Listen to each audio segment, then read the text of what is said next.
part of the education, being a part of what's going on in the school district. With the expanding number of schools that we have in Teton County, it's very, very important that you see a law enforcement presence in the school every day, not because something's happening, but because they want to talk to the kids, and so that the kids can feel like they can approach those officers and tell them something bad's going on to them. And in Teton County School District, we do a program called Restorative Justice together with law enforcement. And what that means is sort of a mediation opportunity where parents, kids, in bullying situations particularly, and sometimes in more serious law enforcement situations, have to sit down together and discuss what the victim needs of bullying, what that person's needs are, as well as the perpetrator. It goes hand in hand with what law enforcement does for youth who are in trouble because of bullying. But it's been a really effective program, and it's one that hopefully can be taken across our state, particularly with adult offenders for more minor offenses, so that we're not sending them to our prison system and spending $30 million a year farming them out to other states. One more up front. Yeah. Oh, sorry. You want to go first?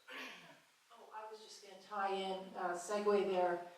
Mental health was brought up, and from a hospital standpoint, we have the community assessment needs report that comes out every couple of years, and just the report was presented a few months ago. Mental health is a number one concern in Jackson, in Teton County, in the state of Wyoming. We have the highest suicide rate and one of the highest mental health situations is not being addressed. So we'd like to have better access to mental health, and hopefully we can work on that. But it would be one of my issues as a board member. May I? Just speak up. We can hear you. Wait, we got. And so obviously we can only harden schools so much before they become a prison. That there's a point where that's not an answer anymore. So I think that parental engagement and community engagement with our youth is huge. Getting them to be a part of something greater than just themselves, I think that's what's going to be the answer to this violence. So about the bullying issue, I've started a couple of different companies, and one of the books that I required reading for any of my employees is a book that has a terrible title, but it's called The No Asshole Rule. And when you read this book and you realize it was written by a Stanford University professor, that what those people cost you in your business because other people don't show up for work because they're tired of being bullied, or they don't participate in meetings because they're tired of the bully saying, oh, that's the dumbest idea ever, and so forth. And I think it's that same way in schools. If we can show what that cost is of what that one bullier can do for belittling somebody and so forth, and how that just then has a ripple effect on the mental illness problem, the problem of getting into trouble and so forth. I think if you can tie it to that dollar amount, then you have a better chance of getting your club started and having better support from the districts and so forth. Okay, we have another question. Richard? Hi, I'm Dick Carson. This is a question for those who are going to the state legislature. With the turmoil and upset that's gone on in the Teton County, seemingly every 3 or 4 years about our property taxes, has there been, or what are the opportunities to limit and cap the amount of property tax increase per year? It's been done in many other states, and it's probably not as big an issue in the rest of the state, but Teton County, I mean, we're like this, it's crazy. And it's running people out of here, quite honestly. And it's Thank you for saying that. young people, old people, those that don't have growing incomes are in trouble. So I'm curious what you guys think. Thank you, Dick. I can't speak to the discussions that have gone on. I'll leave that to Marty. I know that there are states, unfortunately when you mentioned California, a lot of people bristle, but I think it's Prop 13 California that limits your property tax growth. I think as we are asked to be responsible when we purchase property, we're asked to hand over our financials, we're asked to say what we can afford per month. We should have a similar expectation, in my opinion, that the increase of our property tax is not going to make our property so that it is then unaffordable to us. So I would be very much in favor of a discussion of that sort. I do know, I was speaking to Clarion about this, and there are other counties that have indicated perhaps some willingness to have a discussion. I don't know that it would be as popular across the state as it may be here, because we see such increase in our taxes, but I very much agree that we can't say that we support housing a workforce here when they are asked to stretch to have a home, and then they don't have an expectation that government is going to keep their tax burden in check as they have been responsible with their own finances. So I'd be very much open to that conversation. Let's head it around. If any questions from the left wing of the table here, we'll get those.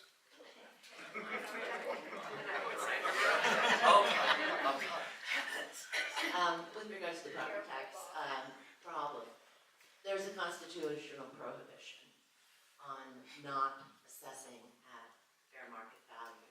So efforts have been made in the past to try to limit what the increases can be. So what we'll need, if we want to do this as a state, is a change to the Constitution. Those aren't easy to come by, but certainly they can be had. So just so you know. My name is Joe Albright. I'm not running for the state legislature, but let me say that the hospital board has the power to levy taxes.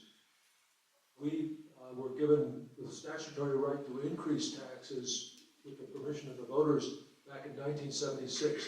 Since 1976, the mill rate that we've approved has stayed at 3 mills for the last umpteen years since 1976.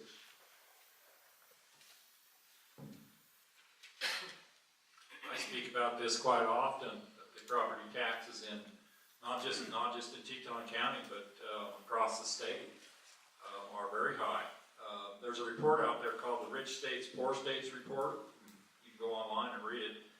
They rank Wyoming the 8th highest property tax burden in the United States. Because we don't have an income tax, a corporate income tax, the state has relied on property taxes to offset those. So anybody that comes into the state thinking that we're a low tax state is sadly mistaken. The property taxes are like you say, they're becoming so burdensome that they're running people out of the state. If I become the governor of Wyoming, I have some ideas. Number one, I do support capping it. And number two, I believe that there's a lot of money sitting out on the unappropriated public land. There's 30 million acres out there that the federal government's controlling. People don't realize that there's $1 billion of money that they're taking off our resources that goes back to DC.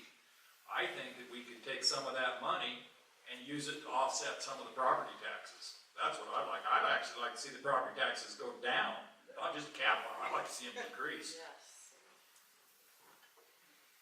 I think it's a serious issue for all the residents of Teton County, and as Kate said, it will not be easy to change this, but it's an absolute priority for me. We cannot continue doing this, and it is forcing out valuable long-term members of our community, and that's just wrong. Barb hit on this, and as she indicated in talking to Clarine, it does go back that far, and the problem is 22 other counties look at Teton County and go, not a problem for us. And this is what we need to get a statewide group that can get a bill passed. When the gas play happened in Niobrara County, some of us over here said, yes, watch their property taxes go up and we'll get Niobrara County legislators working with us.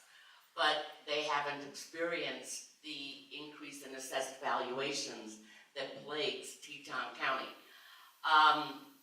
So we've got to get allies in the rest of the state. And one more thing, we, and by we I don't mean me, voted to eliminate the low-income senior citizen property tax relief program. Shame on us. We need to go, we could restore that. And just to put it in perspective, it wasn't a lot of money. The raise that was given to the governor's chief of staff 2 years ago could have fully funded Lincoln County's property tax relief rebates and half of sublets. Thank you all for addressing this very much. I have spoken to many of you on a one-on-one basis regarding this. I think there are some great ideas, as Kate stated. It starts at the Constitution level, but also I visited with Alex the other night, and he had a very interesting idea about controlling it more locally. In regards to what Marty stated, yeah, that's a huge problem. I think that the legislature first needs to fund that relief program for the elderly and the disabled. It's a disgrace that that was taken away. I think that on my laundry list or my wish list of things that I've spoken about with the taxpayers in Teton County, homestead exemption, Prop 13, reduction in the assessment rate of 9.5 may not be likely because again, we're one of 23 counties and in the rest of the state there are some counties that are certainly experiencing similar issues, but a reduction in the assessment rate is tough. They've often talked about increasing that to 11.5. But I think it's also important to recognize that our local community leaders, we have a 12 mil capability here in Teton County, and the commissioners are only assessing 9 or 8.154. I think they lowered it to, and then also the town is not assessing any of their 8. Mel has segued into what one of my concerns is as a county commissioner, and I've listened in our conversations where some of my opponents have promised I'll raise a mill for this and I'll raise a mill for that, and I'll support a mill to do something else. I want to approach our county as conservatively as we can. We have to tax mills to the county services. So I believe that the county has done a really good job at trying to keep the mills as low as possible, and that is something I will do as the commissioners, try to keep our mills as conservative as we can as we go forward, because that's, I think, how the county can give tax relief and not going to the max of what we could charge. One more from the right wing, 2 more.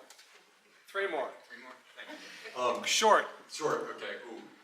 It's a hard issue. This rate of increase is absolutely critical to preserving a sense of community in this community.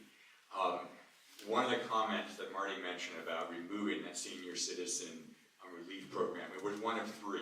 There's still 2 remaining, one for veterans and one for low income, I'm not sure the term, charity, low income. They don't work well. There needs to be adjustment. So one of the ways I think we can be looking at as a community is how do we talk to the legislature about looking at ways we can provide for people that are really in need and do it in a way that's also responsible to the taxpayers. The town of Jackson does not levy any of those 8. We have made that choice historically because of a reliance on sales tax, which the community has felt is a better way to fund the services the town of Jackson has provided.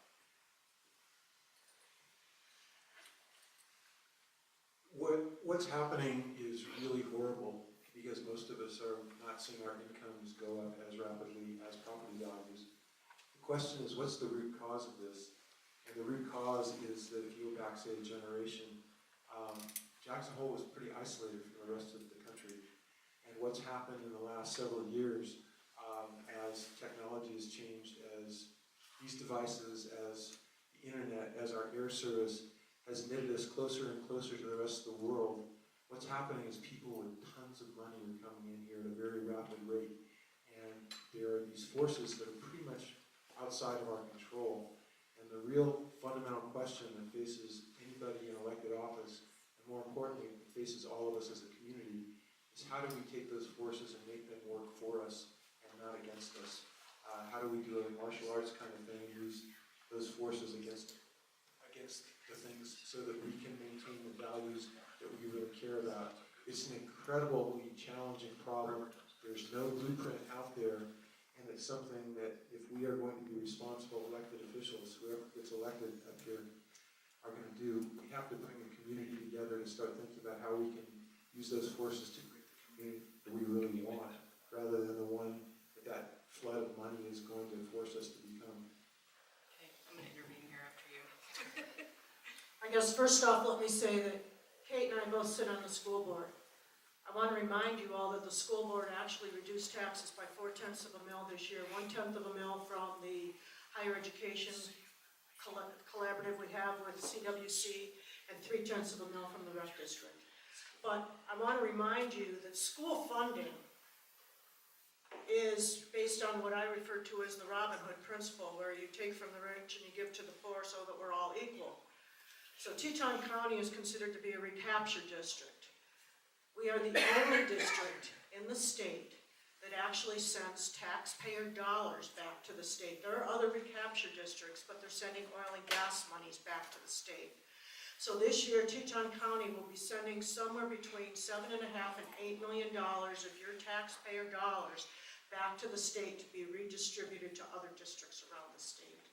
So this is a very, very important issue, I think. And the other thing that has happened, and this is why I really have a strong support for Kate moving forward here, is that there's this process that happens. So I think roughly 42 mills are in the system for education. There's this process which is referred to as sweeping, whereby you have given accounts within the state, and once those accounts reach a certain maximum level of savings, those monies are swept to other places. So I don't think education would be in the predicament it is right now for funding if those monies that were collected during the high times had been maintained in those accounts where they belonged instead of swept into different accounts. So, a couple of things. One, from a meeting last week, one of the candidates mentioned that we have $58 million in uncollected property taxes throughout the state. So first off, if you think, okay, well, where's the collection side of this? If we could collect even half of that, or some of these other numbers of that 58 million of uncollected property taxes,